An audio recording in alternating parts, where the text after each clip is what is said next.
كما صليت على إبراهيم وعلى آل إبراهيم إنك حميد مجيد اللهم بارك على محمد وعلى آل محمد كما باركت على إبراهيم وعلى آل إبراهيم إنك حميد مجيد ربي يسر ولا تعسر وتمم بالخير وبك نستعين يا فتاح يا فتاح يا فتاح ربي اشرح لي صدري ويسر لي أمري واحلل عقدة من لساني يفقهوا قولي.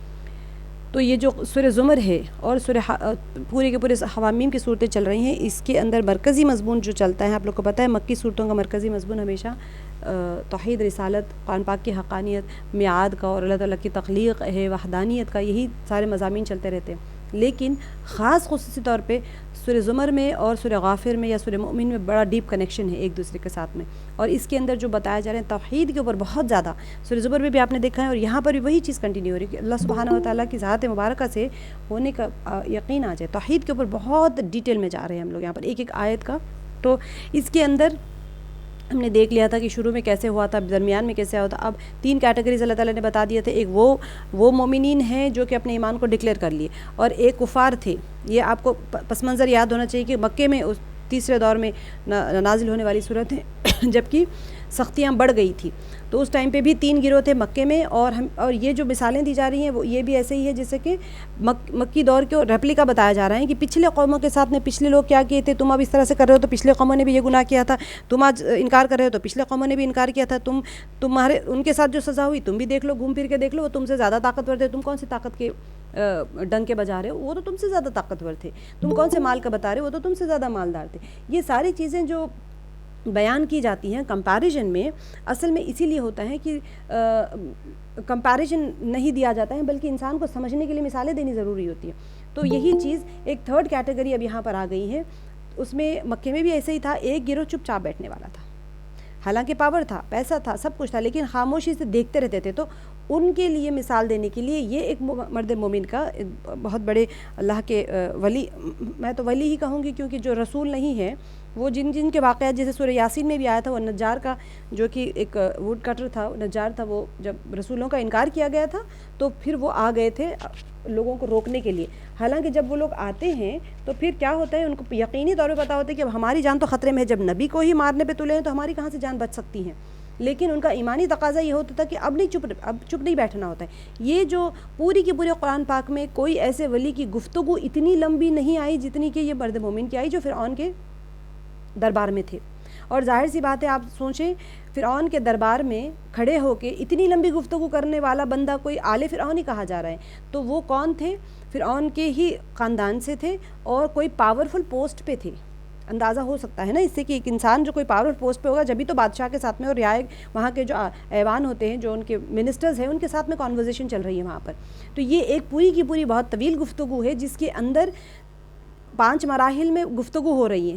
ٹھیک ہے، میں نے آپ کو بتایا بھی تھا کہ 5 مرحلے چل رہے ہیں گفتگو کے. سب سے پہلے کیا کیا، پھر دوسری بار کون سی دلیلیں پیش کرتے گئے وہ مرد مومن کہ وہاں پر جتنے لوگ تھے، کیونکہ ان کو پتہ چل گیا تھا کہ موسیٰ علیہ السلام کو بھی لوگ قتل کرنے پر آمادہ ہو چکے ہیں. تب فرعون جو تھا، یہ 2 بھی میں آپ کو پچھلی کلاس میں بھی شاید بتائی تھی کہ فرعون جو ہے، ممکن ہے کہ یہ فرعون کی بہت لمبی حیات تھی جو کہ یوسف علیہ السلام کے زمانے سے لے کے اب تک ہے. وہ یوسف علیہ السلام کا واقعہ بھی میں آج اب بتاؤں گی. واقعہ کیا، بس ایک مثال کے طور پر بتایا گیا کہ تم نے تو ان کو بھی انکار کر دیا تھا.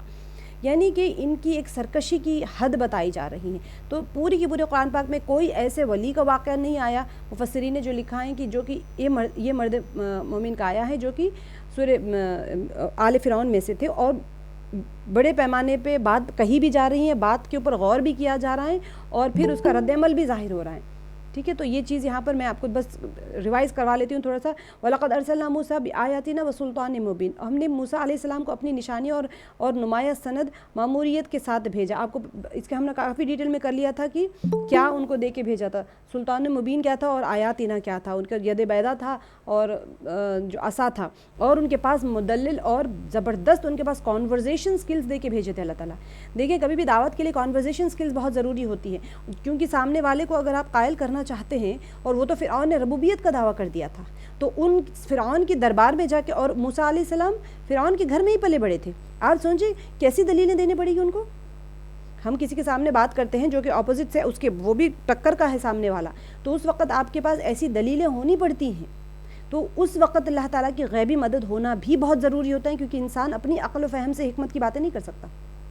تو جب دعوت کے لیے کسی کو کھڑا کیا جاتا ہے تو پھر اللہ سبحانہ و تعالیٰ کی طرف سے ہی دلیلیں دی جاتی ہیں، اور وہ سب سے بڑا موسیٰ علیہ السلام کے پاس ید بیضا، اور جو ان کا وہ جادوگر تھے تو جادو کے لیے ان کو ظاہری طور پہ بھی ساری دلیلوں کے ساتھ مزین کر کے موسیٰ علیہ السلام کو بھیجا گیا، اور باطنی دلائل بھی ان کے پاس تھے، ٹھیک ہے، باطنی ہر نبی کے پاس باطنی دلائل ہوتے ہیں، ان کی جو گفتگو ہوتی ہے وہ جامع کلام ہوتا ہے ان کا، چھوٹی سی بات ہوتی ہے لیکن بہت پاورفل ہوتی ہے کہ سامنے والا عاجز آ جاتا ہے اس کے سامنے کہ اب اس کے پاس کچھ ہوتی ہی نہیں ہے بات کرنے کے لیے. تو یہ سب سے بڑا پاور ہوتا تھا کہ ان کے پاس میں اس طرح سے حکیمانہ کلام کے ساتھ مزین کر کے اللہ تعالیٰ ان کو بھیجتے. تو کہاں پر بھیجے تھے؟ الی فرعون و حامان و قارون اور وقالوا ساحر کذاب، اور انہوں نے کیا کہا کہ تم تو بڑے جھوٹے جادوگر ہو، کیونکہ ان کے پاس اور تو کوئی دلیل تھی نہیں ہے، مان تو لیتے ہیں. بات سب سے اہم چیز یہ ہوتی ہے کہ جب حق ظاہر ہو جاتا ہے نا تو باطل اس کو مان لیتا ہے دل سے، کیونکہ حق اور باطل ہمیشہ دیکھ کے کوئی بے وقوف انسان بھی دونوں کے بیچ فرق کر سکتا ہے، کبھی بھی حق باطل کے اندر چھپ نہیں سکتا، ہمیشہ حق ظاہر ہو جاتا ہے. لیکن کیوں اللہ تعالیٰ کہتے ہیں کہ ان لوگوں نے حد درمی کی وجہ سے انکار کیا؟ کیونکہ کم عقل نہیں ہوتے تھے، عقل سب کو ہوتی تھی، مانتے پتہ چل جاتا ہے، لیکن پھر بھی ضد عناد ہر درمی، اور پھر ان کو اپنا پاور تھا، ہماری بادشاہت چلی جائے گی تو ان کو کیا چاہیے ہوتا؟ سیٹس چاہیے ہوتی ہے. تو یہاں پر فرمایا آگے جو آیت تھی آیت نمبر 25 میں، پھر جب وہ ہماری طرف سے حق ان کے سامنے لے آیا تو انہوں نے کہا جو لوگ ایمان لا کر اس کے ساتھ شامل ہوئے ہیں ان سب کے لڑکوں کو قتل کرو اور لڑکیوں کو جتنے بھی ہیں ان کو جیتا چھوڑ دو. مگر کافروں کی چال اکارت ہوئی. کیوں اکارت ہوئی؟ انہوں نے کیا کہا تھا؟ قالوا اقتلوا ابناء الذين آمنوا معه واستحيوا نساءهم، کیونکہ ان کو وہاں پر پتہ چل گیا. دو واقعات ہیں یہ موسیٰ علیہ السلام کی پیدائش کے وقت بھی، اب ممکن ہے کہ بعد میں دوبارہ سے انہوں نے ایسے کیا تھا. جب موسیٰ علیہ السلام کو پاور آ گیا تھا تو انہوں نے کہا کہ ابھی ان کی پاور کو کم کر دو. پہلے تو موسیٰ علیہ السلام کو پیدا ہونے سے ہی روکنا چاہتے تھے، ان کے کاہنوں نے جب کہہ دیا. ممکن ہے کہ بھی دوبارہ بھی جب موسیٰ علیہ السلام کے اوپر ایمان لانے لگ گئے تھے وہ لوگ، تو پھر اس زمانے میں بھی دوبارہ سے یہی شروع کر دیا تھا ان لوگوں نے کہ پھر سے مارو. تو موسیٰ علیہ السلام جو بنی اسرائیل تھے انہوں نے کہا کہ آپ کے ہونے اور نہ ہونے میں تو ہمیں کوئی فرق ہی نہیں ہے، پہلے بھی ہمارے بچوں کو مارتے تھے، بیٹیوں کو چھوڑ دیتے تھے، آج بھی ہمیں ایسے ہی کر رہے ہیں کہ ہمارے بیٹوں کو مار رہے ہیں اور بیٹیوں کو چھوڑ رہے ہیں تاکہ ہمارا پاور کم ہو جائے. بنی اسرائیل دیکھیں بنی اسرائیل جو تھے نا اصل میں یہ یعقوب علیہ السلام کی اولادوں میں سے تھی، ٹھیک ہے. یہ لوگ کنعان سے آئے تھے، یہاں پر فلسطین میں رہتے تھے یہ لوگ، وہاں سے یہاں پر مائگریٹ ہو کے آئے تھے. یوسف علیہ السلام جب آ گئے تھے نا مصر کو تو فلسطین سے یہاں آئے کیوں تھے یہ لوگ؟ وہ تو وہاں رہتے تھے، کنعانی تھے یہ لوگ، یہاں پر قبطی تھے یہ لوگ تھے یہاں کے فرعونی جو تھے. تو وہاں سے یوسف علیہ السلام کو جب کنویں میں ڈالا گیا، جب آپ سورہ یوسف کریں گے تو انشاءاللہ وہاں سارا ڈیٹیل ہم کریں گے کہ ان کو آپ سب کو پتہ بھی ہے کہ کنویں میں ڈالا گیا، پھر وہاں سے لے کے آئے عزیز مصر کے بازار میں ان کو بیچا گیا، عزیز مصر ان کو خرید لیا. پھر سارا واقعہ آپ لوگ کو پتہ ہے کہ سارا ہوا، زلیخا نے ان کے اوپر الزام لگایا تھا، پھر ان کو جیل میں ڈال دیا گیا. پھر وہ خواب کی تعبیر سنے، آگے کی آیت انہی کے اوپر ہے. کیوں ہے وہ یوسف علیہ السلام کا واقعہ کیوں ہے دوسرے انبیاؤں کا نہیں آ کے؟ کیونکہ یہ کنیکشن ہے ان کے بیچ میں. تو یہ یوسف علیہ السلام یعقوب علیہ السلام کی اولاد پوری کے پورے کنعانی جو تھے وہ یہاں پر آ گئے، مصر میں آ کے بس گئے، کیونکہ یوسف علیہ السلام کا اتنا ان کو عزت دی گئی، انہوں نے خواب کی تعبیر بتائی تو اس زمانے کا بادشاہ جو تھا وہ آیا، ایمان لے آیا بادشاہ اس زمانے کا، اور پھر وہ لوگ مان گئے. تو بہت سارے لوگ تھے نہیں ماننے والے بھی، بہت ساروں نے مان لیا تھا. ان کی بڑی عزت تھی، تعظیم تھی، انہوں نے 7 سال ان کا قحط سالی سے بچایا تھا سارے مصر والوں کو، اور نہ صرف مصر والے بلکہ اطراف سے لوگ بھی غلہ لینے آتے تھے، کیونکہ اللہ تعالیٰ نے ان کے اوپر وہ کھول دیا تھا کہ گندم کو کیسے سیو کر کے رکھیں. اب ہوا کیا تھا کہ اب بعد میں ان لوگوں کا یہ ہوا تھا معاملہ کہ یوسف علیہ السلام کا انتقال ہو گیا. انتقال ہونے کے بعد میں بہت عرصے تک تعظیم کرتے رہے کنعانیوں کی. یہ تو انبیاؤں کی اولاد تھے. یہ اصل امپورٹنٹ بات یہ تھی کہ یہ انبیاء کی نسل سے تھے. تو ان لوگوں کے اندر ان کا اپنا بھی ایک معیار ہوتا ہے نا، یعقوب علیہ السلام کا بھی یوسف علیہ السلام ہے. تو یہ اس طرح سے ایک سائیکل چلی آ رہی تھی. انبیاؤں کے نسب تھے، اولادوں میں سے، تو انہی کی اولادوں میں سے موسیٰ علیہ السلام بھی آئے تھے، جس کے یوسف علیہ السلام ان کے جد امجد تھے. تو اس طرح سے کئی سال کے بعد میں آئے بے شک، لیکن یوسف علیہ السلام کے اور موسیٰ علیہ السلام کے درمیان میں پھر کوئی نبی نہیں آئے تھے. موسیٰ علیہ السلام کو پھر یہیں پر مصر میں ہی آئے تھے. تو اب کیا ہوا، کچھ ایک ٹائم پیریڈ تک وہ لوگ رسپیکٹ کرتے تھے بہت، ارے بھائی نبی کی اولاد ہے، نبی کی اولاد. اس کے بعد میں ان لوگوں کے دماغ میں آنے لگا کہ تم یہاں آ کے ہمارے اوپر کیسے بیٹھ گئے ہو حکمرانی کرنے کے لیے. قبطی جو تھے مصر کے ایکچوئل جو سٹیزنس تھے وہ قبطی تھے، قبطی کہا جاتا تھا. یہ کنعان سے آئے تھے تو یہ کنعانی تھے.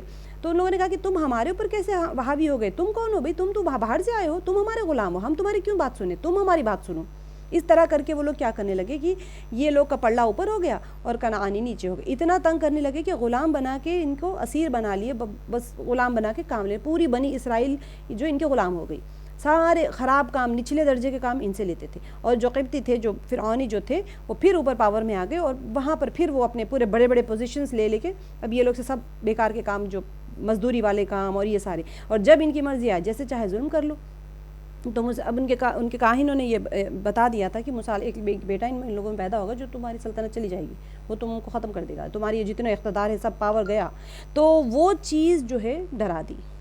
جو انسان کو ڈرانے والی جو چیز ہوتی ہے نا، سبحان اللہ، کہ انسان جب غیر سے ڈرنا شروع ہوتا ہے نا تو اس کو مکھی بھی ڈراتی ہے، چینٹی بھی ڈراتی ہے. وہ چینٹی کاٹ لگی تو تم مر جاؤ گے، مکھی کان میں چلی جائے گی، ناک میں چلی جائے گی تو مر جاؤ گے. تو یہ جب انسان دنیا کے پیچھے بھاگتا ہے نا تو پھر اس کو ہر چیز ڈراتی ہے. تو یہاں پر یہی کنٹینیوشن آپ کو میں پس منظر اسی لیے بتا رہی تھی کیونکہ آگے یوسف علیہ السلام کا تھوڑا سا ایک ہی آیت میں ہے، لیکن تھوڑا سا آپ کو اندازہ ہونا چاہیے کہ ہے کیوں آیا یوسف علیہ السلام کا واقعہ. یونس علیہ السلام کا بھی آ سکتا، کسی اور نبی کا بھی آ سکتا، تو صرف انہی کا واقعہ کیوں آیا. اور یوسف علیہ السلام مصر کیسے آئے تھے، یہ بھی قرآن میں ان سے پوچھا گیا کہ مصر کیسے آئے تھے وہاں رہنے والے. تو وہ سارا واقعہ سورہ یوسف میں آئے گا انشاءاللہ. تو جب موسیٰ علیہ السلام پیدا ہوئے تھے، مفسرین کے اقوال ہے کہ جب پیدا ہوئے تو اس وقت بھی ایسے ہی مارتے تھے لڑکوں کو، لڑکیوں کو چھوڑ دیتے تھے. پھر بعد میں ان لوگوں نے کہا کہ اگر سارے لڑکوں کو ختم کر دیں گے تو ہماری غلامی کون کرے گا پھر. تو ٹھیک ہے ان کو چھوڑو. تو 1 سال مارنے لگے، 1 سال چھوڑنے لگے. تو موسیٰ علیہ السلام میں نے آپ کو بتایا بھی تھا، موسیٰ علیہ السلام اس دور میں پیدا ہوئے تھے جب ان کو زندہ رکھا جاتا تھا، اور ہارون علیہ السلام اس دور میں پیدا ہوئے تھے جب مار دیا جاتا تھا. نہیں سوری، ہاں مارنے والے سال میں موسیٰ علیہ السلام پیدا ہوئے، تو جب چھوڑنے والے سال میں ہارون علیہ السلام پیدا ہوئے. تو مارنے والے سال میں اللہ تعالیٰ نے پیدا کر کے پھر فرعون کی بادشاہت کے بالکل عین دشمن کی گود میں پال کے بڑھا کیا. اور اللہ تعالیٰ کی قدرت جو ہوتی ہیں وہ اس طرح سے ہوتی ہیں. تو پھر دوبارہ سے کیا ہوا، جب یہ موسیٰ علیہ السلام سارا واقعہ ہو کے جب نبوت کا اعلان کرنے لگے، دعوت دینے لگے، سارا کچھ کرنے لگے، تو لوگ پھر سے ایمان لانے لگے. مفسرین کے اقوال ہے کہ پھر دوبارہ سے ایسے ہی کرنے لگے یہ لوگ کہ پھر لڑکوں کو مارتے چلے جاؤ کیونکہ ان کا پاور بڑھنا نہ شروع ہو جائے. پاور بڑھتا ہے تو کیا ہو جاتا ہے، سوشل کیاس ہو جاتا ہے، سوشل وار ہو جاتا ہے. انٹرنل سول وارز جو ہوتے ہیں وہ اسی طرح سے ہوتے ہیں. بادشاہ کا ایک حکم ہوتا ہے اور اندر کوئی لوگ دوسرے تنظیموں کے اوپر کام کرنا شروع کرتے ہیں. تو اسی وجہ سے جو بادشاہت ہوتی ہے نا اس کے اندر یہ سارے چھوٹے چھوٹے تنظیموں کو وہ لوگ ختم کرتے چلے جاتے ہیں جڑ سے. کیونکہ وہ نہیں چاہتے کہ کوئی سول وار ہو جائے. جیسے ایجپٹ میں ابھی ہوا نا، سول وار ہو گیا تھا. بہت سارے کنٹریز میں ایسے ہی ہوتے ہیں، سول وار ہو جاتا ہے، انٹرنل سول وار، جس کے اندر کی رعایا بغاوت کر دیتی ہے.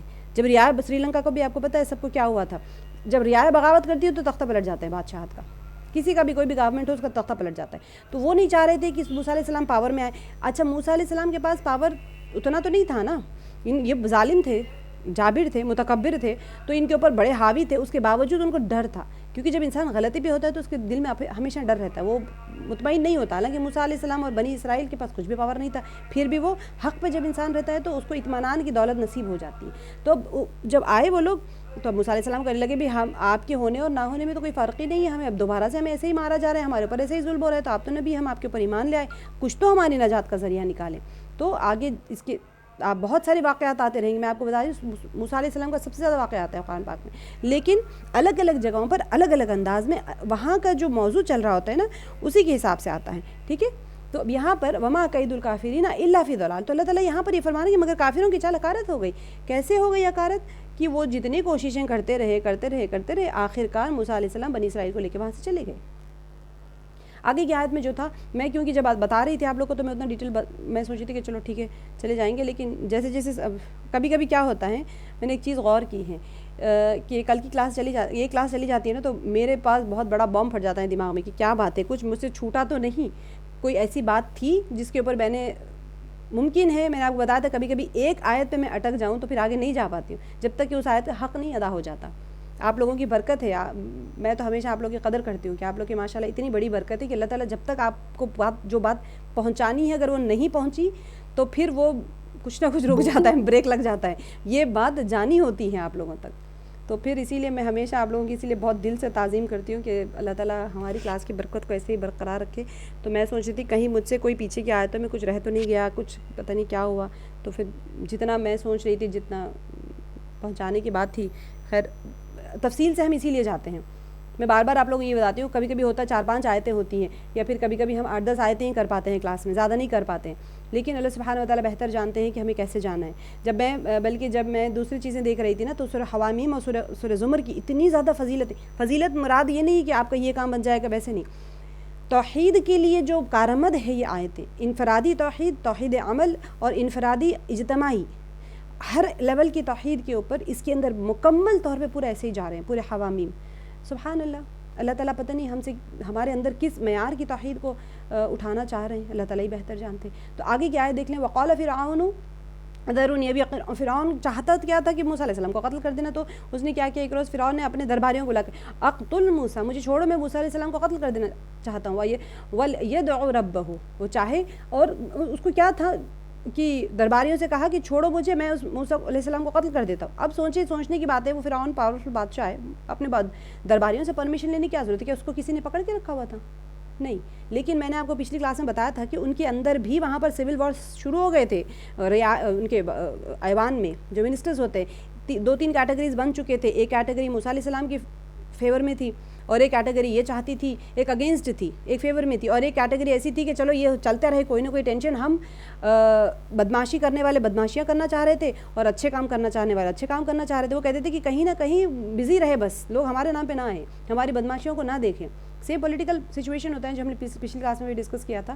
تو وہ کیوں یہ کہہ رہے ہیں مجھے چھوڑ دو، کہ پاورفل ہونے کے باوجود اس کو پتہ ہے اگر سول وار چھڑ گیا تو پھر مشکل ہو جائے گی، اور اگر کوٹیز جو ہوتے ہیں، ایوان جو ہوتی ہیں، اگر ایوان مخالف ہو جائے تو پھر تو پورا سطح ہی پلٹ جائے گی، گورنمنٹ پلٹ جاتی ہے۔ تو اسی وجہ سے اس نے کہا کہ اب رائے لے رہا ہے وہاں پر وہ بیٹھ کے، تو انی اخاف ان یبدل دینکم او ان، اب یہاں پر دیکھیں ہمیشہ میں آپ کو جیسے بتا رہی ہوں کہ جب انسان غلطی پہ ہوتا ہے اس کو ہر چیز ڈراتی ہے، تو وہ کہہ رہے تھے مجھے تو کیا ڈر ہے، ہم نے پچھلی کلاس میں بھی کر لیا تھا اس کا تفصیل سے، کہ تمہارے دین کو نہ بدل دے، وہ بدل دے گا تمہارے دین کو۔ اب کیوں؟ مجھے اندیشہ ہے کہ یہ تمہارے دین بدل ڈالے گا اور یہ ملک میں فساد برپا کر دے گا۔ ان کے نزدیک دین کیا تھا؟ بت پرستی تھی، اور فساد کیا تھا؟ اگر کوئی امن کی طرف بلا رہے ہیں تو وہ ان کے نزدیک فساد تھا۔ تو جب انسان کا دماغ خراب ہو جاتا ہے نا، تو پھر وہ اپوزٹ چیزوں کو ہی صحیح سمجھنے لگ جاتا ہے، کیونکہ اس کو حق نہیں پتہ ہوتا ہے۔ تو پھر اب جیسے کسی کوئی روشنی کو اندھیرا کہہ دے تو آپ کہیں گے کہ بے وقوف ہو گیا، روشنی اور اندھیرے میں تمہیں فرق نہیں ہے، کیونکہ آپ روشن چیز کو روشنی کہہ رہے ہیں، اندھیری چیز کو اندھیرا کہہ رہے ہیں۔ کسی کے نزدیک اندھیرا روشنی کے نام دیں گے، روشنی کو اندھیرے کا نام دیں گے۔ تو یہی اپوزٹ ان کے پاس چل رہا تھا۔ ان کے نزدیک دین وہ ہے جو بت پرستی یہ لوگ کر رہے ہیں، اور گمراہی وہ ہے اگر دین کو چھوڑ دیں، اور فساد یہ ہے کہ انسان کوئی تم کو عمل کی طرف بلائے، حق بات کی طرف بلائے، تو ان کو فساد لگ رہا تھا۔ اور وہ جو بدماشیاں کر رہے ہیں، لوگوں کو لوٹ مار کر کے تنگ کر رہے ہیں، اذیت دے رہے ہیں، وہ ان کے نزدیک امن تھا۔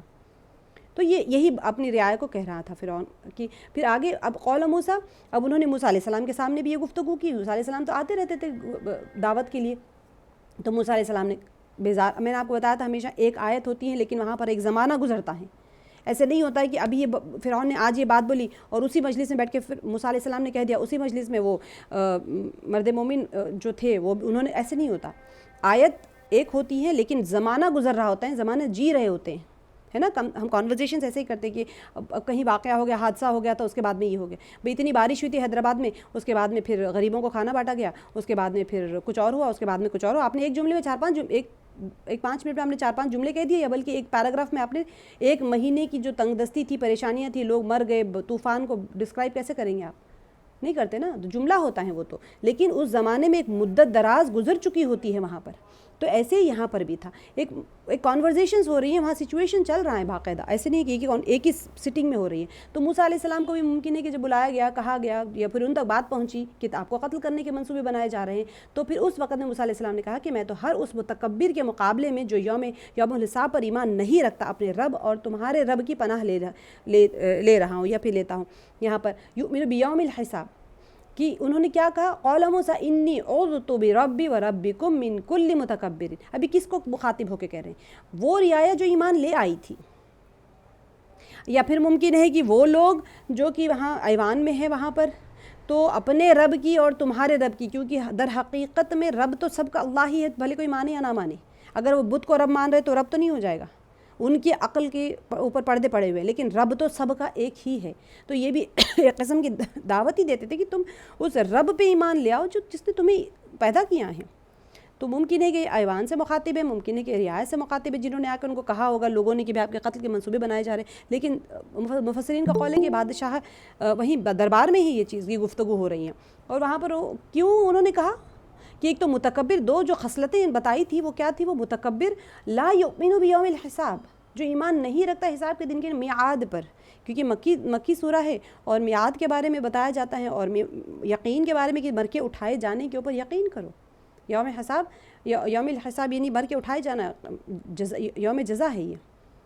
تو آگے کی آیت تھی کہ وقال رجل مؤمن، اب یہاں پر ایک یہاں سے واقع یہ پوری تمہید باندھی جا رہی تھی. موسیٰ علیہ السلام کو کہا گیا، فرعون نے یہ کہا، وہاں یہ ہو رہا تھا، ساری تمہید باندھی جا رہی تھی، سارے ایک انٹروڈکٹری فارم میں آپ لوگ کو بتایا جا رہا تھا کہ اس کے بعد میں وہاں پر ایک مرد مومن ہے جو کہ اپنے ایمان کو چھپائے ہوئے تھے اتنے زمانے سے. حضرت بی بی آسیہ جو تھے رضی اللہ عنہا، فرعون کی بیوی تھے، اپنے ایمان پہ تھے، وہ ایمان چھپائے ہوئے تھے، بعد میں ظاہر ہو گیا تو ظلم کیا گیا. ایسے ہی یہ جو مومن تھے، رجل مؤمن، ایک مومن شخص تھے، آل فرعون میں سے تھے، فرعون کے خاندان میں سے تھے. تو وہ بھی موسیٰ علیہ السلام کے دین کے اوپر ایمان لے آئے تھے. بہت سارے لوگ ایمان لا چکے تھے لیکن چھپائے ہوئے تھے، بہت سارے ظاہر کر چکے تھے، بہت سارے چھپائے ہوئے تھے. اب دیکھیں یہ خاندان میں سے ہے فرعون کے، تو ظاہر سی بات ہے پاورفل بندہ ہوگا کوئی، جبھی تو بیٹھ کے ایوان میں بات کر رہے ہیں نا لوگوں کے ساتھ. اگر کوئی ایسا ویسا ہوگا تو اس کی بات سنیں گے بھی نہیں کوئی. مخاطب ہو تو اگر کسی کو سنا جا رہا ہے دیٹ اٹ سیلف شوز کہ اس کا ایک پوزیشن ہے، اسی سے پتہ چل جاتا ہے نا ہمیں کہ ایک پوزیشن ہولڈر بات کر رہا ہے. اور اتنی لمبی گفتگو کہ جیسے کہ مفسرین کہتے ہیں کہ قرآن پاک میں اتنی لمبی گفتگو نہیں ہے کسی کی بھی ایمان کے اوپر کوئی غیر نبی کے ساتھ میں. اب آپ نے دیکھا دلیلوں کے ساتھ میں اصحاب کہف کا بھی واقعہ دیکھا، یہ سارا کچھ دیکھنے کے بعد میں جو اللہ کی طرف سے کسی کو وہ پوزیشن نہیں دیا گیا، وہ اتنی لمبی گفتگو ایک ساتھ نہیں چل رہی کسی کی جیسے ان کی چل رہی ہے یہاں پر. تو انہوں نے کیا کہا تھا، اور موقع پر آل فرعون میں سے ایک مومن شخص جو اپنا ایمان چھپائے ہوئے تھا بول اٹھا کہ کیا تم ایک شخص کو صرف اس بنا پر قتل کر دو گے کہ وہ کہتا ہے کہ میرا رب اللہ ہے. نبی صلی اللہ علیہ وسلم کے زمانے میں ایسا ہوا تھا کہ آپ صلی اللہ علیہ وسلم مسجد نبوی میں نماز پڑھ رہے تھے، تو وہاں پر ایک منافق آیا، گلے میں کافر تھا، بلکہ گلے میں اپنا وہ ڈال کے کپڑا ڈال کے ایسے زور سے لپیٹ کے نعوذ باللہ ایسے وہ کرنے لگے. آپ صلی اللہ علیہ وسلم کا دم گھٹنے لگا. تو حضرت ابوبکر صدیق رضی اللہ عنہ دوڑتے ہوئے آئے اور نکال کر کہ تم اس وجہ سے قتل کرتے ہو کہ وہ کہہ رہے ہیں کہ میرا رب اللہ ہے اور میں اسی ایک رب کی عبادت کرتا ہوں. یہی آیت کو انہوں نے وہاں پر تلاوت کی تھی کہ اتقتلون رجلا ان یقول ربی اللہ، کہ تم اس وجہ سے قتل کر دو گے ایک شخص کو کہ وہ کہتا ہے کہ میرا رب اللہ ہے.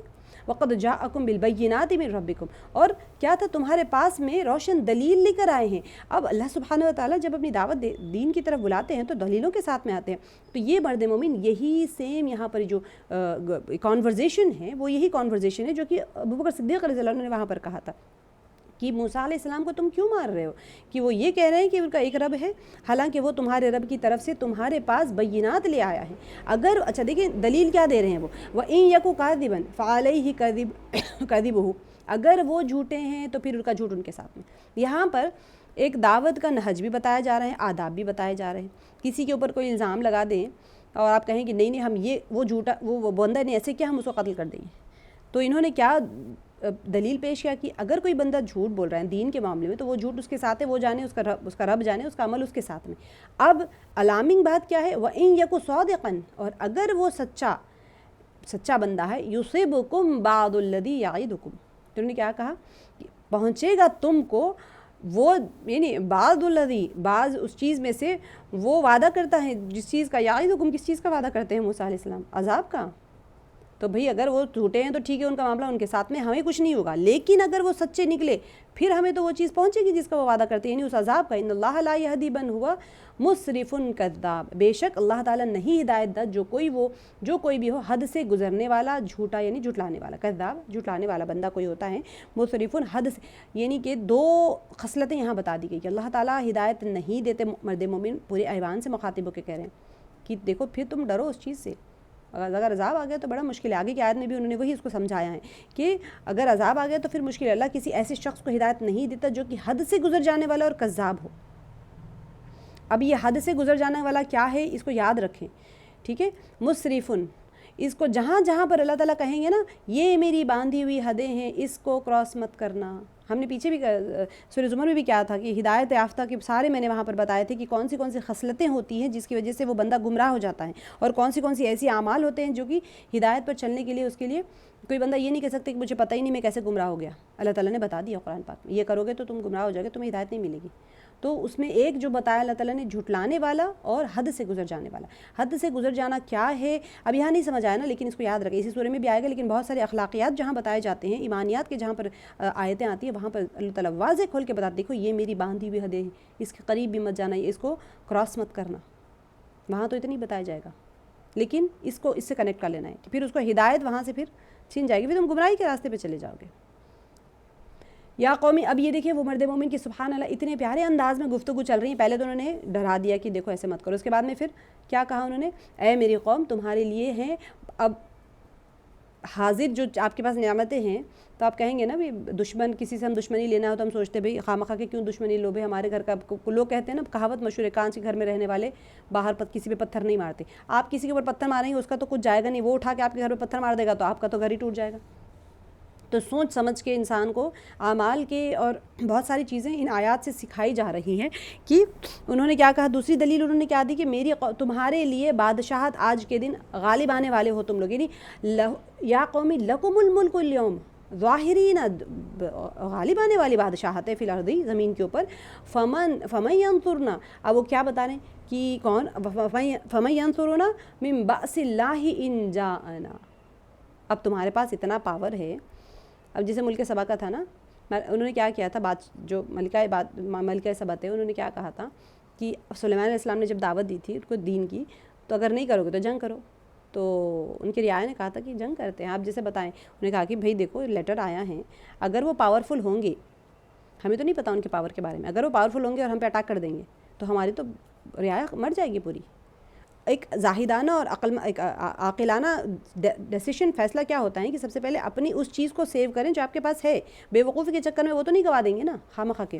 تو انہوں نے کیا کہا کہ ہمارے پاس اتنی ساری یعنی بظاہر ہم غالب ہیں سب کے اوپر اور بادشاہت ہے ہمارے پاس میں، اگر کون ہماری مدد کرے گا، اللہ کی طرف سے اگر وہ چیز آ جائے، یعنی ان جانا عذاب اگر ہمارے پاس آ جائے. بعض کہتے ہیں عذاب کو، اللہ کی طرف سے اگر کوئی عذاب آ گیا تو ان کو پتہ ہے ساری پچھلی قوموں کو تختہ ہی پلٹ گیا تھا. قال فرعون، تو فرعون نے کہا کہ ما اریکم، میں نہیں دیکھتا میں. اچھا یہ ایک یہاں پر ایک فرعون کے دل میں تھا کہ یہ بول رہا ہے سو بندہ سچ ہے، لیکن اس کو یہ فکر لگی ہوئی تھی کہ اب یہاں پر سول وار شروع ہو جائے گا. تو فوراً وہاں پر کاٹ کے بات کو وہ کہہ رہے کہ فرعون نے کہ میں تو تم لوگوں کو وہی رائے دے رہا ہوں جو مجھے مناسب نظر آتی ہے. یہ آیت کو یہاں پر یاد رکھیں، اس کا آگے کا جواب ملے گا. وہ کیا کہہ رہا ہے فرعون کہ قال فرعون ما اریکم الا ما ارى وما اهدیکم الا سبیل الرشاد، میں تو تمہیں اس راستے کی طرف تمہاری رہنمائی کرتا ہوں جو ٹھیک ہے. رشاد کہتے ہیں صلاح کا یا پھر کوئی بھلائی کا راستہ ہوتا ہے، رشد کا راستہ ہوتا ہے. تو اس نے کہا کہ دیکھو بھئی مجھے جو ٹھیک لگ رہا ہے میں تم کو بتا رہا ہوں. وہ ٹھیک لگنے کی وجہ کیا بتائی تھی پچھلی آیت میں کہ ہم تمہارے دین کو بدل دے گا، زمین میں فساد پھیلا دے گا. تو مجھے تو یہی لگ رہا ہے اگر موسیٰ علیہ السلام کو زندہ چھوڑو گے تو وہ سارے لوگوں کا دین بدل دے گا، زمین میں فساد مچا دے گا، ہمارا پاور چلے جائے گا، ہمارا جو ہم نے غلام بنا کے رکھے ہوئے ہمارے غلامی سے ہٹ جائیں گے، ہمارے اوپر ہی حاوی ہو جائیں گے، تو پھر تو ہمارا سب بربادی ہو جائے گا. تو پھر میں نے تم لوگوں کو کوئی غلط چیز کی رائے نہیں دی موسیٰ علیہ السلام کو قتل کرنے کے لیے، میں تو وہی کہہ رہا ہوں جو کہ مجھے نظر آ رہا ہے، میں دکھا رہا ہوں تم کو. مگر اب یہ فرعون کا کانورزیشن تھا. اب آگے دیکھیں وقال الذی آمن یا قوم انی اخاف علیکم مثل یوم الاحزاب. اب کیا ہوا، وہ شخص جو ایمان لائے، اب وہ کانورزیشن کنٹینیو ہو رہی ہے، بیچ میں ایک انٹرپٹ کر کے بتا دیا فرعون نے کہ بھئی دیکھو. اب دیکھیں آپ سوچنے کی بات ہے کہ مرد مومن جو ہے ان کا پوزیشن کیا ہوگا. وہاں پر بادشاہ بھی کانورزیشن میں ہے، پارٹ آف دا کانورزیشن ہے. تو کوئی بڑے پوسٹ ہولڈر، کوئی سینئر ہولڈ کرنے والے پوسٹ کے تھے. وقال الذی، تو وہ شخص جو ایمان لائے یعنی جو فرد مومن تھے، انہوں نے کیا کہا، اس نے کہا کہ اے میرے قوم کے لوگوں مجھے خوف ہے کہ کہیں تم پر بھی وہ دن نہ آ جائے جو اس سے پہلے بہت سے جتھوں پر آ چکا ہے.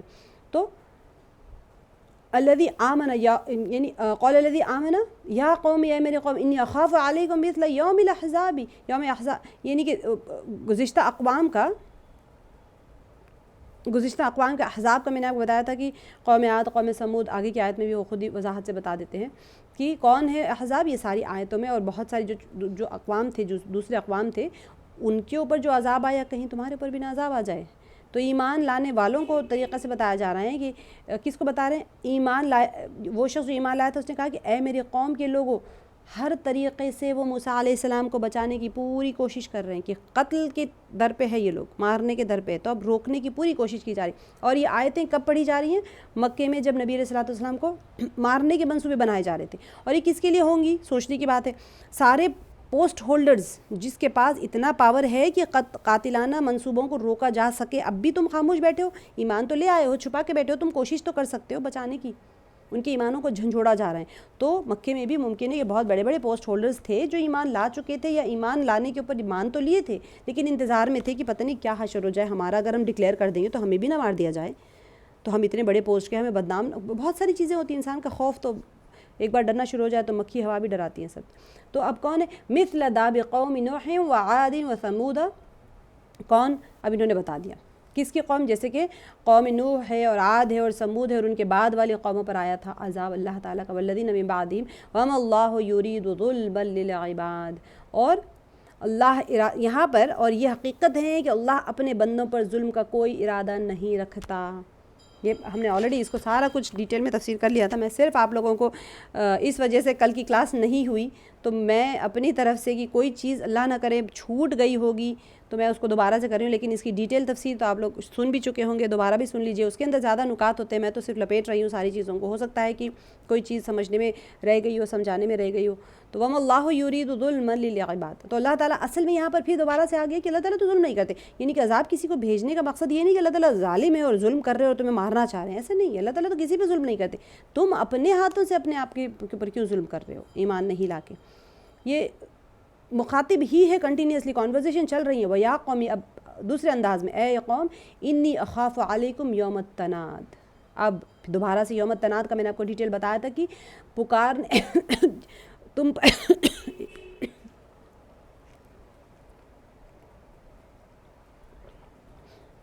اے قوم مجھے ڈر ہے کہ کہیں تم پر فریاد و فغان کا دن نہ آ جائے. اس کا کافی ڈیٹیل میں آپ کو بتایا تھا یوم التناد کون ہے، کون کس کو پکارے گا. پچھلی تفسیر کو آپ سن لیجئے گا کہ اے میری قوم بے شک میں ڈرتا ہوں تم پر پکارنے کے دن سے. یہ بھی قیامت کے دنوں میں سے ایک دن ہے. اس کے اندر بہت سارے مفسرین اقوال لکھے تھے. ہر کوئی پکارے گا. اللہ تعالیٰ محافظت فرمائے اس دن سے جب پکارنے والے پکارتے رہیں گے لیکن ان کی پکار سننے والا کوئی نہیں ہوگا. اگر وہ عذاب کی پکار رہے ہیں، عذاب سے بچنے کے لیے اگر وہ چیخیں مار رہے ہیں، چلا رہے ہیں، تو ان کی سننے والا کوئی نہیں ہوگا اس دن. تو وہ ہر چیز سے ڈرا رہے ہیں، عذاب سے ڈرا رہے ہیں. موسیٰ علیہ السلام کے اوپر تنگ کریں گے تو دیکھو ان کے اوپر انہوں نے جو وعدہ کیا وہ پورا ہو سکتا ہے. اور پھر انہوں نے کہا کہ دیکھو اب ہمارے پاس تو ہم تو اتنے پاور میں ہیں، اب ہم اگر نہیں احتیاط کریں گے تو ممکن ہے کہ ہم پہ بھی عذاب آ جائے، ہمارا پاور سارا چلا جائے. پچھلی قوموں کے اوپر بھی عذاب آیا تھا، ہو سکتا ہے کہ جس طرح ان کے قوموں پر عذاب آیا تھا ہمارے اوپر بھی آ جائے. اگر عذاب آ جائے، کچھ بھی نہیں سن رہے ہیں تو پھر بھئی عذاب نہیں آیا، سب کچھ نہیں ہوا، ایسے ہی مر گئے. مر کے اٹھیں گے تو نا، تو انکار کر کے قتل کر کے مر کے اٹھائیں گے تو پھر کیا کریں گے؟ وہاں تو جواب ہی دینا ہے نا. کیونکہ یہ لوگ مانتے ہی نہیں تھے مر کے اٹھائے جانے کو، تو پھر وہ بات ہی ختم ہو گئی. لیکن جو رجل المؤمنون تھے وہ بہت نیک بندے تھے، ایمان والے تھے. وہ اپنے طور پہ ہر طریقے سے کوشش کریں. یوم تولون مدبرین، یہ میں نے اس دن کیا یا نہیں کیا یاد نہیں ہے. تو جب تم ایک دوسرے کو پکارو گے، یہ یوم تناد جو ہے نا پیچھے آیت کا، اس کی تفسیر یہاں پر ہو رہی ہے کہ یوم تناد کیسا ہوگا. یوم تولون مدبرین، جس دن تم پھر جاؤ گے پیٹ پھیرتے ہوئے یعنی کہ بندہ فرار ہو جائے گا وہاں سے، ایک دوسرے کو پیٹ دکھاتے ہوئے بھاگنے کی کوشش کرے گا. ما لکم من اللہ من عاصم، ما لکم نہیں تمہارے لیے، من اللہ اللہ سے، من عاصم کوئی بچانے والا. قیامت کا روز ایسا وحشتناک ہوگا. میں نے آپ کو بتایا تھا پچھلی بار بھی کہ شفیع ہوں گے، شفاعت کرنے والے ہوں گے، سفارشی ہوں گے، لیکن وہ سفارش اسی وقت کریں گے جب اللہ کی اجازت ہو. کافروں کے لیے کوئی سفارش نہیں ہوگی. مؤمن نیک بندے جو ہوں گے، علماء ہوتے ہیں یا صدیقین ہوں گے، شہداء ہوں گے، بہت سارے اویس قادری رحمۃ اللہ علیہ جیسے بہت بڑے بڑے بزرگ ہوں گے، اولیاء اللہ ہوں گے، سب کو شفاعت کی اجازت دی جائے گی. حفاظ کو اجازت ہوتی ہے شفاعت کی. کسی نے آپ غریب لوگ جو ہوتے ہیں، ہم مختلف احادیث مبارکہ پڑھتے ہیں کہ آپ نے کسی کو ایک روٹی کھلا دیا دنیا میں، پانی ایک گھونٹ پلا دیا، کوئی ان کے ساتھ احسان کر دیا. اگر پتہ نہیں آپ کون سی حساب کتاب کی لائن میں کھڑے ہوں گے، وہ لوگ آئیں گے اور آپ کا ہاتھ پکڑ کے لے جائیں گے جنت میں کہ آپ نے ہمارے ساتھ اس وقت پہ وہ نیکی کی تھی، چلو آج ہم آپ کو لے جاتے ہیں کہ اللہ تعالیٰ کے نزدیک ہم آپ کی سفارش کریں گے. تو ہمیں نہیں پتہ، دنیا میں ہم چھوٹی چھوٹی نیکیاں کرتے ہیں، اللہ تعالیٰ اس کو کس درجے میں، کس معیار میں قبول کرتے ہیں، اور پھر وہ جا کے قیامت میں سفارشی ہمارے حق میں ان کی سفارش قبول کر لی جائے گی. لیکن یہاں پر جو بتایا جا رہا ہے کیونکہ گنہگار لوگ ہیں اور وہ ڈرا رہے ہیں مرد مومن ان کو، تو اسی وجہ سے کہہ رہے ہیں کہ دیکھو وہ ایسا دن ہوگا جب تم ایک دوسرے کو پکارو گے اور بھاگے بھاگے پھرو گے. کوئی کسی کا ساتھ دینے والا ہے ایک نہیں کہ کوئی نہیں دے گا وہاں پر. تو ما لکم من اللہ من عاصم، مگر اس وقت اللہ سے بچانے والا کوئی نہ ہوگا سوائے اس کے کہ جو اللہ تعالیٰ کی اجازت. اللہ کا عذاب، اللہ کا جلال ایسا ہوگا کہ اللہ تعالیٰ سے کوئی بچ نہیں سکے گا، اللہ سے کوئی بچانے والا بھی نہیں ہوگا. وما یضلل اللہ فما لہ من ہاد، اور جس کو بھٹکا دے اللہ تو نہیں اس کے لیے کوئی ہادی. اب بھٹکا کس کو رہے ہیں؟ یہاں پر بات یہی ہوتی ہے کہ اللہ بھٹکا دے اسے پھر کوئی راستہ دکھانے والا نہیں ہے. تو یہاں پر اب یہاں پر جو آگے کی آیت ہی کر لیتے ہیں.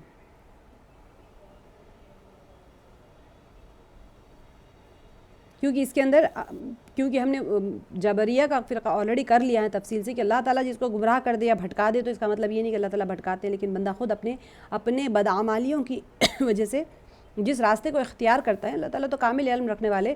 اللہ سبحانہ و تعالیٰ اپنے عالم کے اس میں کہہ رہے کہ بھئی تم نے جو راستہ پکڑا ہے ہمارے لیے سمجھنا آسان ہو گیا آج کل کہ ہم دہلی کی ٹرین میں بیٹھ کے بنگلور نہیں جا سکتے ہیں. تو یہ راستہ کس نے چنا؟ ہم نے چنا. کیوں چنا؟ اللہ تعالیٰ نے نہیں کہا تھا ہم نے چننے کے لیے. اللہ تعالیٰ نے کہہ دیا کہ وَهَدَيْنَاهُ النَّجْدَيْنِ، میں نے تمہارے لیے دونوں راستے آسان کر دی. مرنے کے بعد میں بھی انسان کو جب قبر میں جائے گا اس کو دونوں گھر دکھا دی جائیں گے. تم اگر نیکی کرتے تو تم یہاں جاتے، گناہ کرتے تو تم یہاں جاتے. ابھی حساب کتاب. اگر گناہ کیا تو پھر وہ جہنم میں شقی بندوں میں ہو جائے گا. کلمہ نہیں پڑھا تو پھر کہہ دیا جائے گا کہ اگر تم نے نیکی کی ہوتی تو یہ تمہارا گھر تھا جنت میں.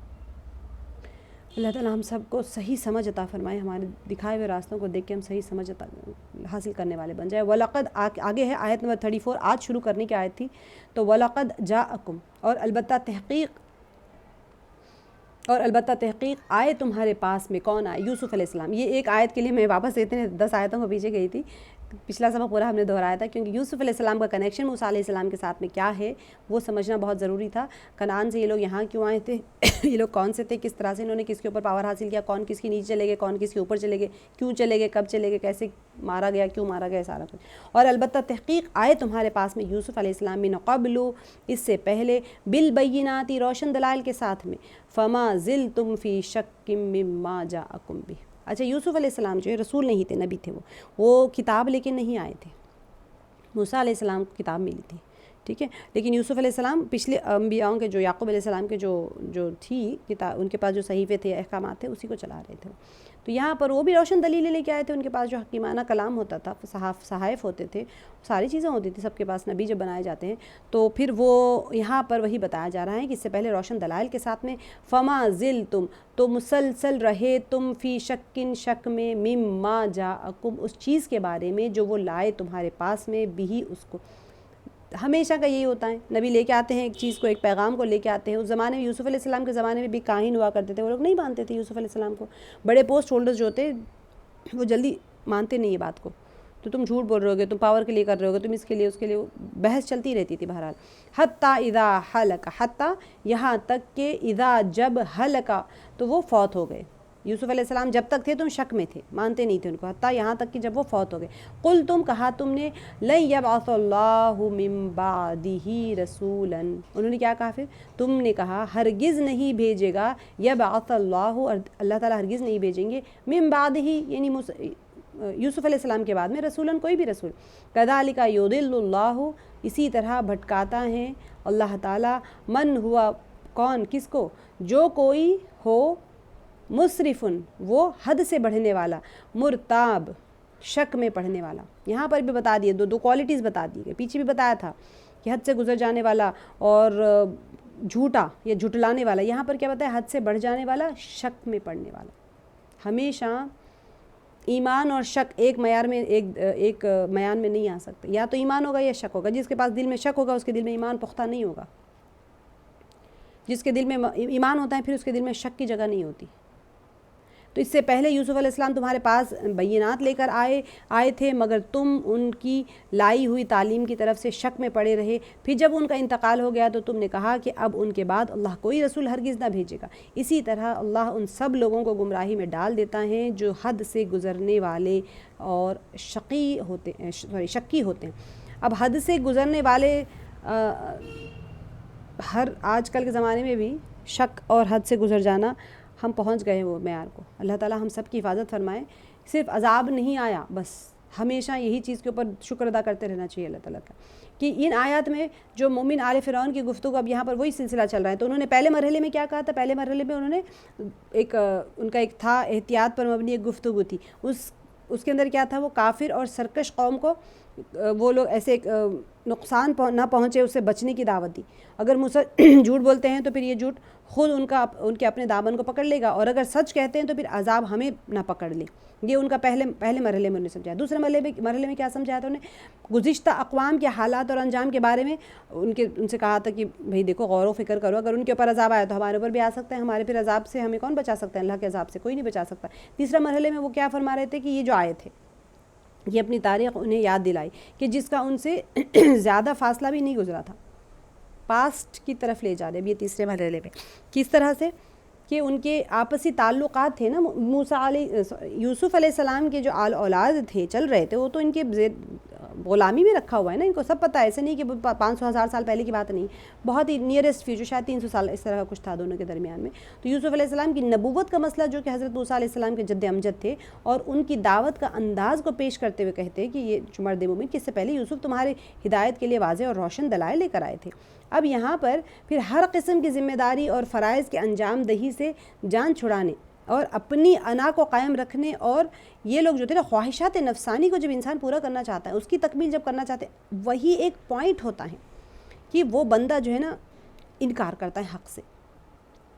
وہی چیز کو پر اللہ تعالیٰ بار بار کہتے ہیں. تو جب یوسف علیہ السلام اس دنیا سے چلے گئے تو پھر تم نے کہنا شروع کر دیا کہ ان کے بعد اللہ تعالیٰ ہرگز کسی کو رسول بنا کر نہیں بھیجیں گے, ان کی تعلیمات اتنے اچھے تھے, ہم تو انہیں کو فالو کریں گے. اس کے بعد ایسے مطلب ان لوگوں کو ایک سرکشی بھی تھی ان کے اندر, مانتے نہیں تھے, بت پرستی پہ آ گئے تھے دوبارہ سے واپس سے. تو یہاں پر تمہاری اس غلط روش کی وجہ سے ہدایت الہی تمہارے شامل حال نہ ہو سکی. کیوں؟ کیونکہ رسول کو نہیں مانتے تھے, جانے کے بعد میں بھی وہ کہتے تھے اب کوئی نبی نہیں آئے گا.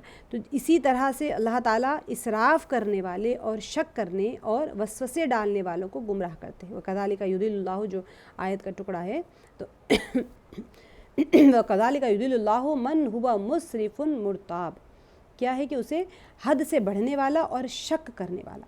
یہ تھوڑی چیزیں ایسی ہوتی ہیں آپ لوگ کو یاد رکھنا چاہیے کہ حد سے گزرنے والا بندہ کسے کہتے ہیں. کہ ایک طرف تو اسراف اور اللہ تعالیٰ کے حدود سے تجاوز کرنے کا راستہ اختیار کیا, اور دوسری طرف ہر چیز میں شک اور شبہ اور وساوس سے کام لیا. تو تمہارے دونوں کام اس بات کا سبب بن گئے ہیں کہ اللہ تعالیٰ اپنے لطف و کرم کی نگاہ تم سے پھیر لے اور تمہیں ضلالت اور گمراہی کی وادی میں چھوڑ دے, اور تمہارا جو انجام ہے اس کے علاوہ اور کیا ہو سکتا ہے. کذالک یضل اللہ, اسی طرح اللہ گمراہ کرتا ہے, یعنی کہ اللہ تعالیٰ کی طرف سے گمراہی میں انہی لوگوں کو پھینکا جاتا ہے جن میں یہ 3 صفات موجود ہوتی. کون سی صفات؟ ایک یہ کہ وہ اپنی بدعمالیوں میں حد سے گزر جاتے ہیں, اور پھر انہیں فسق و فجور کی ایسی چاٹ لگ جاتی ہے, انسان گناہ کے اوپر اتنا آمادہ ہو جاتا ہے, اس کو گناہ میں مزہ آنے لگ جاتا ہے کہ اصلاح اخلاق کی کسی دعوت کو قبول کرنے کے لیے وہ آمادہ ہی نہیں ہوتا. دوسرے کیا ہے کہ انبیاء علیہ السلام کے معاملے میں ان کا مستقل رویہ شک اور رویہ ایسے ہی ہوتا ہے, ان کا ہمیشہ وہ شک ہی کرتے تم حالانکہ وہ دل مانتا ہے, ان کا دل سے پتہ ہوتا ہے ان کو, لیکن وہ شک میں پڑے رہتے ہیں. تو اللہ کے نبی ان کے سامنے چاہے کتنی بھی کھلی نشانیاں لے کے آئے, کیسی بھی بینات لے کے آئے, مگر وہ ان کی نبوت میں بھی شک کرتے ہیں, اور ان حقائق کو بھی ہمیشہ شکی کی نگاہ سے دیکھتے ہیں جو توحید اور آخرت کے متعلق انہوں نے پیش کی. اللہ تعالیٰ یہ شک کی بیماری سے ہم سب کو نجات دلائے. اللہ تعالیٰ ہمیں کامل یقین عطا فرمائے, اور ہمارے دلوں میں ایسی ایمان کی پختگی عطا فرما دے کہ چاہے دیکھیں دجال جب آئے گا نا, شک میں انسان ہوگا تبھی جا کے وہ دجال کو سجدہ کرے گا. جب شک, اب دیکھیں شک یہ نہیں ہے کہ آپ نے ہماری زندگی میں دیکھیں شک نہیں ہے, ہم دعا کرنے کے بعد میں کہ ہم یقین ہے ہمیں کہ یہ دعا میری ضرور قبول ہوگی. اللہ تعالیٰ کا وعدہ ہے, آپ تہجد میں اٹھ کے مانگو اللہ دیں گے, اللہ کا وعدہ ہے. اللہ تعالیٰ تو مؤمن کے ساتھ کھلے وعدے فرما رہے ہیں, لیکن کیا ہم اس ایمان کے معیار کو پہنچ پائے؟ ہم کسی کو دھوکہ کیوں دے رہے ہیں؟ اللہ کا وعدہ ہے کہ تم سچے راستے پہ چلو, میں تمہارا رزق کشادہ کروں گا. دھوکہ دے کے پیسے لانے کی کوشش کیوں کر رہے, رشوت کیوں کھا رہے, گناہ کیوں کر رہے؟ مالی اعتبار سے بھی ہم شک میں ہیں, اعمالی اعتبار سے بھی ہم شک میں ہیں, اخلاقی اعتبار سے بھی ہم شک میں ہیں. سود لینے کے لیے اللہ تعالیٰ نے منع فرمایا, ہم سود لیتے ہیں, ہمیں فائدہ نظر آتا ہے. صدقے سے مال بڑھتا ہے, ہمیں لگ رہا ہے کہاں صدقہ تو دے رہے ہیں, ہاتھ سے تو جا رہے ہیں, آ کہاں سے رہا ہے, ہمیں نظر نہیں آ رہا, تو ہم اس کے اوپر شک میں پڑ گئے. تو یہ تو شک ہے نا. تو کذالک یضل اللہ, اسی طرح اللہ گمراہ کرتا ہے. تو کیا اللہ نے گمراہ کیا یا ہمارے بدعمالیوں کی وجہ سے ہم اس ٹرین میں سوار ہو گئے جو گمراہی کی طرف جا رہی ہیں؟ بہت اہم چیز ہوتی ہے.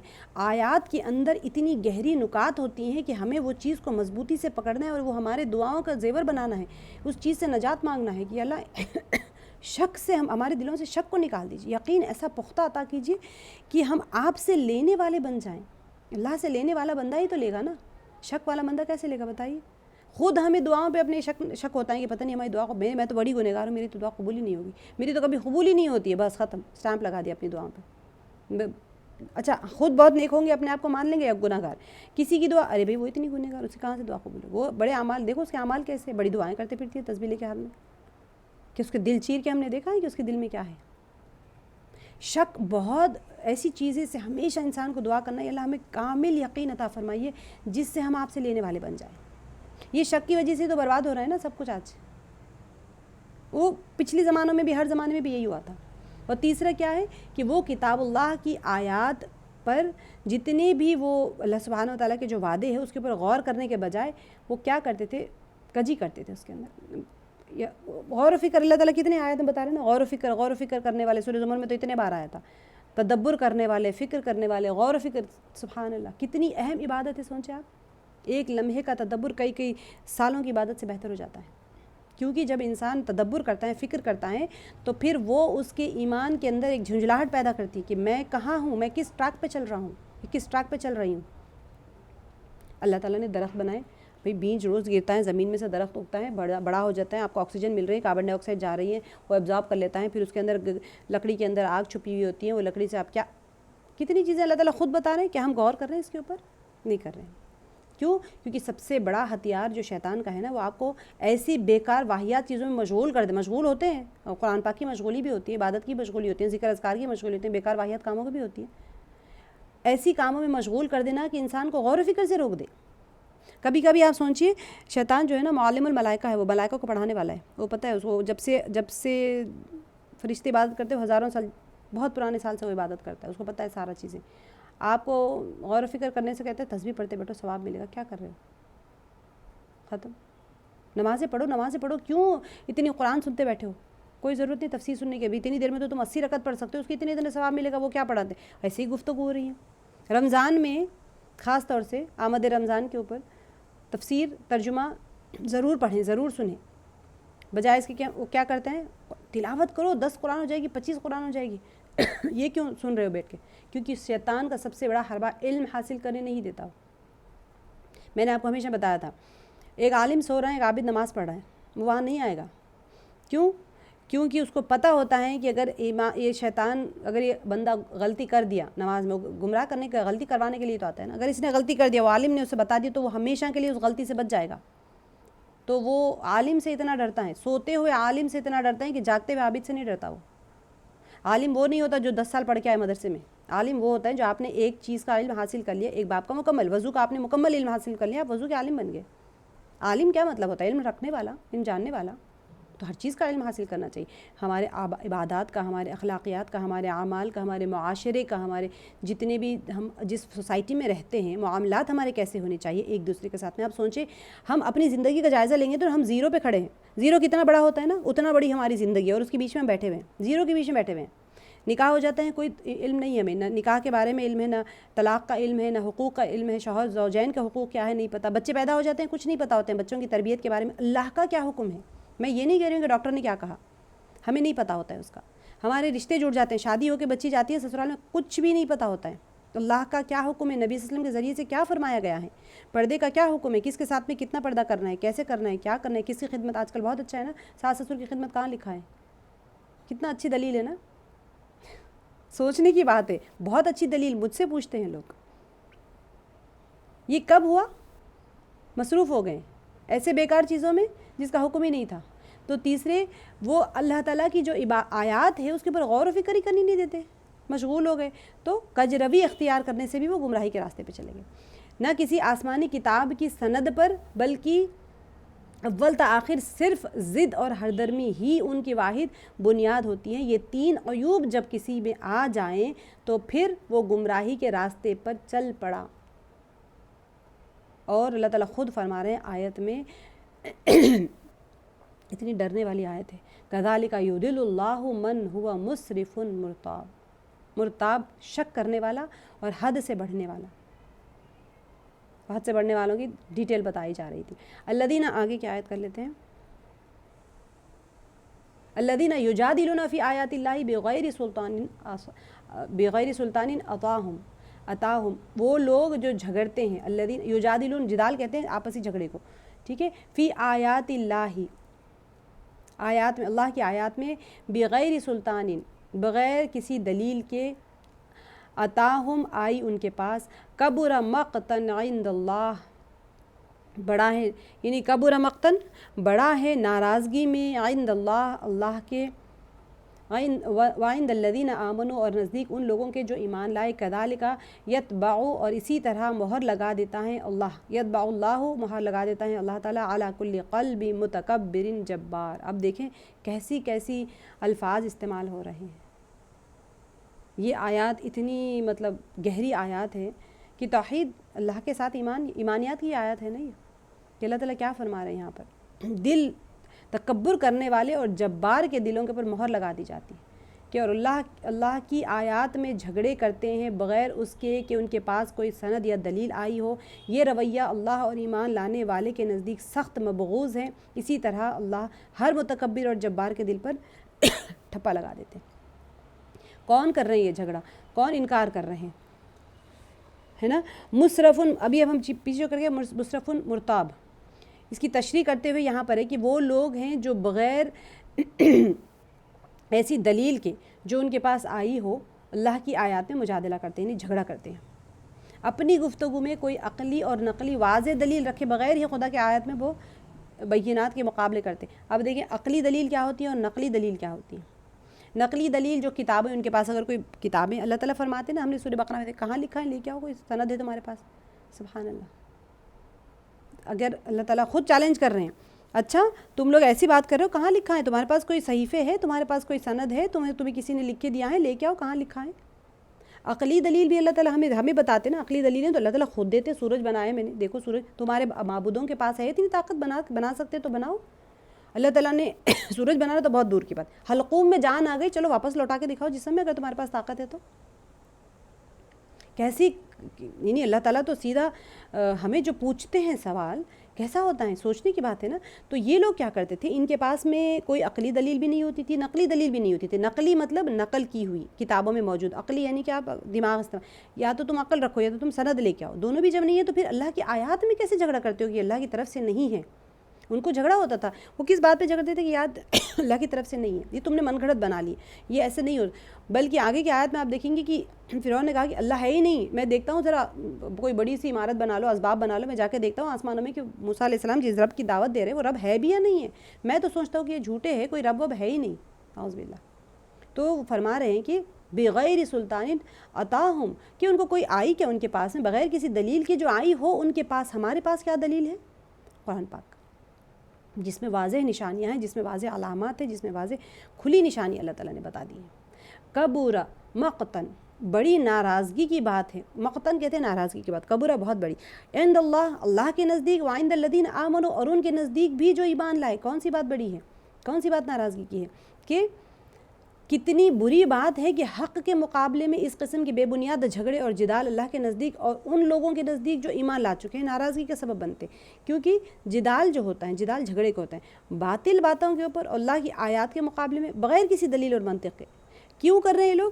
صرف جھگڑا کرنے کے لیے، محاذ آرائی ہو رہی ہے کہ بس ایک جھگڑا کرو، ڈسٹریکٹ کر دو، جس میں نے پڑھا، ہم نے دیکھا مکی صورتوں میں کیا کرتے تھے، نبی صلی اللہ علیہ وسلم کے پاس مت جانا، بس وہ جب تم سنو گے تو ایمان لے آؤ گے، تو وہ ایسی ایک محاذ آرائی ہوتی ہے وہاں پر کہ ایک مجادلہ کرنے والوں کی گمراہی کا سبب بنتی ہے۔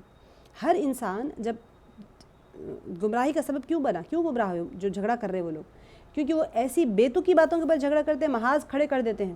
آپ دیکھیں گھر میں جب کبھی بحثیں ہوتی ہیں تو کیا ہوتا ہے، آپ نے کبھی دیکھا اس میں سلیوشن نکلا اور گمراہ ہو جاتے ہیں، وہ گمراہی کا سبب بنتے ہی محاذ آرائی، کبھی بھی محاذ میں کبھی انسان وہ نہیں ہو سکتا، جیت نہیں سکتا، اور دوسرے عوام الناس کی کو گمراہ کر دینا، گمراہی کی طرف ڈالا، بے راہ روی اور ضلالت کا ذریعہ بن جاتی ہے۔ تو یہ روش کیا ہوتا تھا معاشرے میں، نور حق کو خاموش اور حکومت جو ان کی باطل حکومت ہے اس کی بنیادوں کو مستحکم کرتی، یہ چاہتے ہی یہ ہیں، ان کی جو حکومتیں ہوتی ہیں اس کو مستحکم کرنے کے لیے لوگوں کو مائنڈ ڈائیورٹ کر دو، جھگڑوں میں لگا دو ان لوگوں کو، بس ختم، کوئی نہ کوئی جھگڑوں پہ۔ اب آپ آج بھی دیکھتے ہیں دنیاوی جھگڑے ہوں گے چاہے ریلیجس باتوں کے اوپر، ہاتھ کہاں باندھ رہے ہیں اس پہ جھگڑے ہو رہے ہیں، رفائدین کے اوپر جھگڑے ہو رہے ہیں، فساد ہو رہے ہیں، طبقے بن گئے، حالانکہ وہ بات اہم تھی،